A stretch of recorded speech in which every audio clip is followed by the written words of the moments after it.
Hi, இன்றைக்கி நம்ம பார்க்க போகிறது ஒயிட் செயின் ஸ்டிச். ஓகேங்களா? So the very last stitch of level 1. So இது எப்படி போடுறதுன்னு பார்க்கலாம். ஒரு லைன் ட்ரா பண்ணிக்கோங்க எப்பயும் போல். அதே மாதிரி செயின் ஸ்டிச் போட்டுக்கோங்க. சரியா? செயின் ஸ்டிச் போட்டுட்டு ஒரு ஆல்டர்னேட்டிவ் கலர் த்ரெட் எடுத்துக்கோங்க. ஓகேவா? ஸோ நான் வந்து ஒரு ஆல்டர்னேட் கலர் த்ரெட் எடுத்திருக்கேன். சாண்டில். என்ன பண்ணணும் அப்படின்னா, இந்த ஃபர்ஸ்ட் ஸ்டிச் இருக்குது இல்லையா? ஸோ இந்த ஃபர்ஸ்ட் ஸ்டிச்சில் நீடில் இன்சர்ட் பண்ணிக்கோங்க.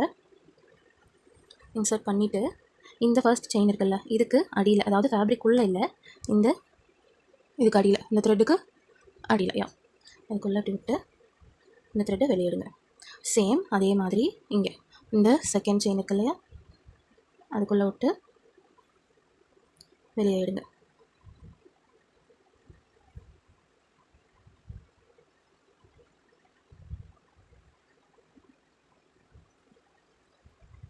ஸோ நீங்கள் ஃபேப்ரிக்கில் இதை இன்சர்ட் பண்ண வேண்டாம். ஓகேவா?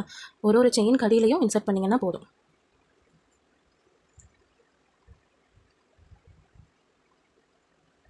ஓகேவா? ஓகே. ஸோ நான் வந்து இந்த செயின் கொஞ்சம் பெருசாக போட்டிருக்கேன். ஸோ அது கரெக்டாக இன்டர்செக்ட் ஆகிற மாதிரி ஒரு செயினுக்கு இடையிலையும் போய் லாக் ஆகிருக்கு. ஓகேவா? ஸோ இது முடிக்கும் போது நீங்கள் ஃபேப்ரிக்குள்ளே இந்த நீடில் இன்சர்ட் பண்ணிங்கன்னா போதும். ஓகேவா?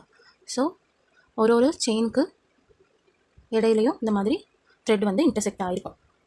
இதே தான் நம்ம செயின் ஸ்டிச் நெருக்கமாக போட்டு பண்ணது. இதில் வந்து அதே மாதிரி நம்ம வந்து ஒரு செயின் கடியில் விட்டு இந்த த்ரெட் எடுத்திருக்கோம். ஸோ நெருக்கமாக போடுறப்ப எப்படி இல்லை ஒன்று ரோல் ஆன மாதிரி இருக்கா, அதே தான் இது வந்து கொஞ்சம் லூசனாக இருக்கும். அவ்வளோதான் டிஃப்ரென்ஸ். ஓகே. ஸோ இதோட வந்து உங்கள் லெவல் 1 கம்ப்ளீட் ஆயிடுச்சு. லெவல் 2க்கு வந்து நம்ம நெக்ஸ்ட் ஸ்டிச்சஸ்லாம் பார்க்கலாம். தேங்க்யூ.